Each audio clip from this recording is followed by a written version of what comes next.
2000 वर्ष पहले भारत छोटे छोटे गणराज्यों और जनपदों में बंटा हुआ था,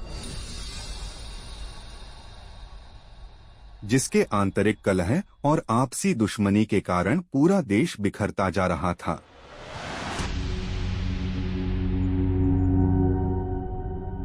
गद्दी पर बैठे शासक धन लुटाने, अय्याशी नगनता में व्यस्त थे। शासक अपनी सारी जिम्मेदारियां भूल चुके थे, जिससे राजा के प्रति प्रजाओं में नाउम्मीद की आग पनप रही थी। नैतिकता के नाम पर राजाओं का अहंकार विकास की सीढ़ियों को दीमक की तरह चाट रहा था। देश का अस्तित्व खतरे में था।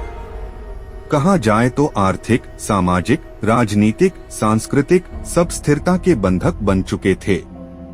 ऐसे विकट परिस्थिति में महान दार्शनिक, राजनीतिज्ञ, अर्थशास्त्री और राष्ट्रहितैषी चाणक्य का आगमन हुआ।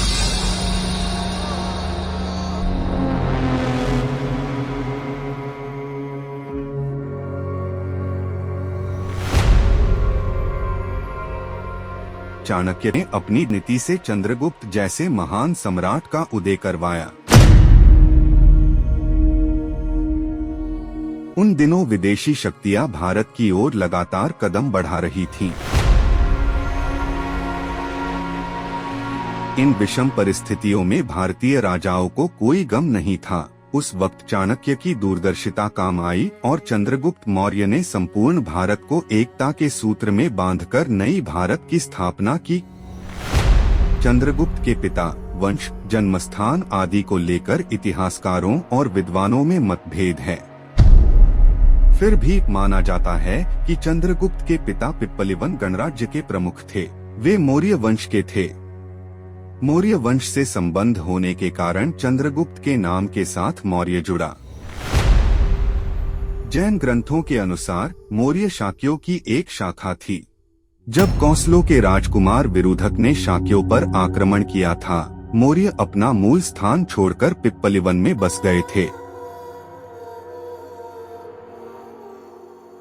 उस पर काफी संख्या में मोर, पक्षी पाए जाने के कारण उस वंश का नाम मौर्य पड़ा था।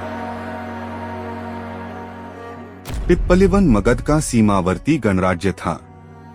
मगध उन दिनों सबसे शक्तिशाली राज्य में गिना जाता था, जहां नंद वंश के राजा महापद्मनंद का शासन था।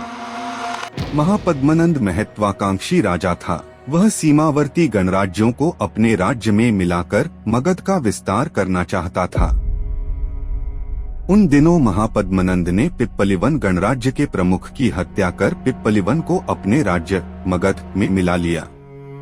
जब महापद्म ने पिप्पलिवन पर आक्रमण किया, उस समय चंद्रगुप्त अपनी मां मूरा देवी के गर्भ में था। मूरा किसी तरह वहां से जान बचाकर भाग निकली और अपने पिता के घर पाटलिपुत्र आ गई। मूरा के पिता मोरपालक थे और पाटलिपुत्र में चंद्रगुप्त का जन्म हुआ था।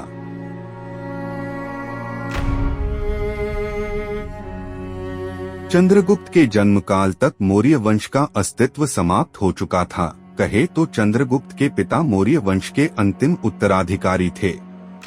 मूरा को बालक चंद्रगुप्त के पालन पोषण करने में बहुत कठिनाइयों का सामना करना पड़ा।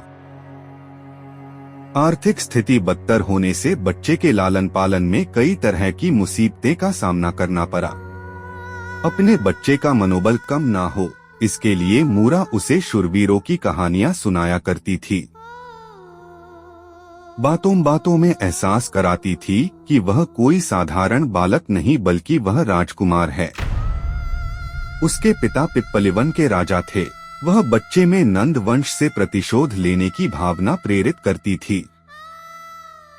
वह चंद्रगुप्त को एहसास दिलाती थी कि उसके पिता का हत्यारा नंद वंश का राजा धनानंद है। चंद्रगुप्त बचपन से ही परिश्रमी, तेज बुद्धि और धैर्यवान था। मां ने चंद्रगुप्त को राजकुमार होने का जो एहसास कराया करती थी, वह उसके हृदय में बस चुका था। मां मूरा नंद के दरबार में राजकाज किया करती थी उन्हें अक्सर अभद्र व्यवहार और परेशानी का सामना करना पड़ता था, जिसके कारण दरबार छोड़कर भाग गई। एक बार सिंहल नरेश ने नंद के दरबार पिंजरे में बंद मोम का शेर भेजा, जो देखने में हूबहू जीवित शेर लग रहा था।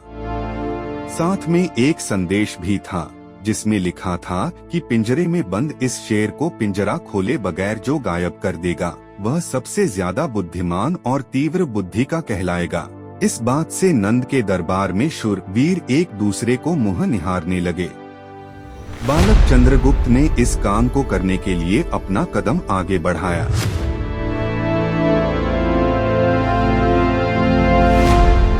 उन्होंने लोहे की एक छड़ तपाई। जब छड़ तपकर लाल हो गई, तब उसे मोम के शेर पर रख दिया।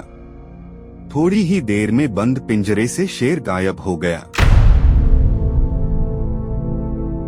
नंद के दरबार में चंद्रगुप्त के इस ठोस प्रमाण से सबकी आंखें फैली की फैली रह गई।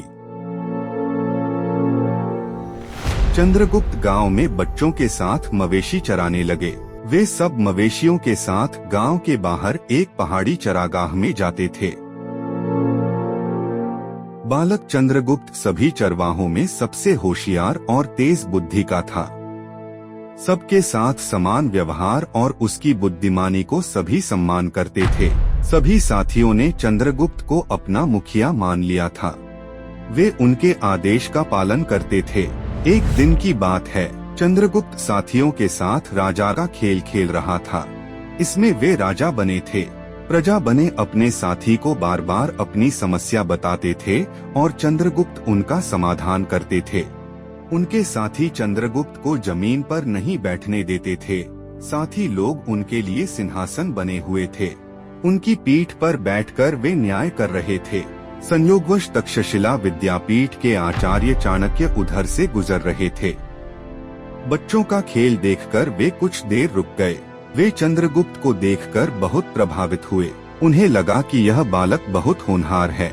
उन्हें किसी ऐसे पुरुष की तलाश थी जो धनानंद से बदला लेने में उनकी मदद कर सके। वे चंद्रगुप्त के गुण स्वभाव देखकर हैरान थे। एक राजा के रूप में चंद्रगुप्त अपनी प्रजा को अभय दान दे रहे थे। चाणक्य ने चंद्रगुप्त की परीक्षा लेनी चाहिए। पास आकर उन्होंने कहा, हे राजन, मुझे भी कोई उपहार मिलना चाहिए। चंद्रगुप्त ने उत्तर दिया, हे ब्राह्मण, आप अपनी पसंद से गांव की कोई भी गाय ले सकते हैं। मेरा वचन भंग करने का साहस किसी में नहीं है। चाणक्य ने मुस्कुराकर कहा, मैं इनमें से कोई गाय कैसे ले सकता हूँ? मुझे उसका मालिक बेरहमी से पीट सकता है। चंद्रगुप्त ने कहा, मत डरिए, ये गाय मैं आपको भेंट करता हूँ। जो वीर है वह पूरी दुनिया पर राज कर सकता है। चंद्रगुप्त की ये बात ने चाणक्य को हैरान कर दिया। उन्होंने साथ में खेल रहे बच्चों से वचन दिया कि वे उसे सचमुच चंद्रगुप्त को राजा बनाएंगे। चाणक्य चंद्रगुप्त को साथ चलने की बहुत जिद किया, लेकिन वह अपने साथियों को छोड़कर जाने को तैयार नहीं था। लाख मनाने पर चंद्रगुप्त चाणक्य के साथ जाने के लिए तैयार हुआ और चाणक्य चंद्रगुप्त को लेकर चल दिए। दूसरी तरफ कुछ इतिहासकारों और विद्वानों का मानना है कि चंद्रगुप्त का बचपन मगध क्षेत्र में ही बीता। धनानंद चंद्रगुप्त के पिता को हत्या कर वहां अपना कब्जा जमा लिया था। तभी उनकी मां ने नंद वंश को नष्ट करने का संकल्प लिया था। जब चंद्रगुप्त का जन्म हुआ तो उन्हें लगा था कि उनका संकल्प पूरा हुआ। बातों बातों में वह चंद्रगुप्त को नंद राजा से बदला लेने के लिए प्रेरित करती थी। जब भी बालक चंद्रगुप्त अपने पिता का जिक्र करता, वह कहती, पुत्र, तुम्हारे पिता की हत्या मगध के राजा धनानंद ने की है। तुम इसका बदला जरूर लेना।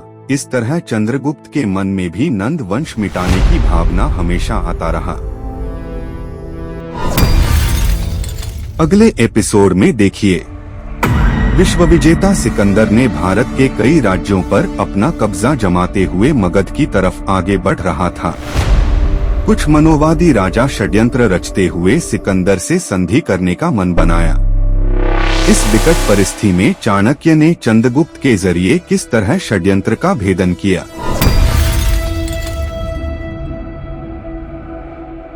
चैनल रहस्य और किस्से को सब्सक्राइब, लाइक, शेयर जरूर करें, जिससे आपके सामने हम एक से बढ़कर एक पौराणिक एवं प्रामाणिक कथाएं पहुंचा सके।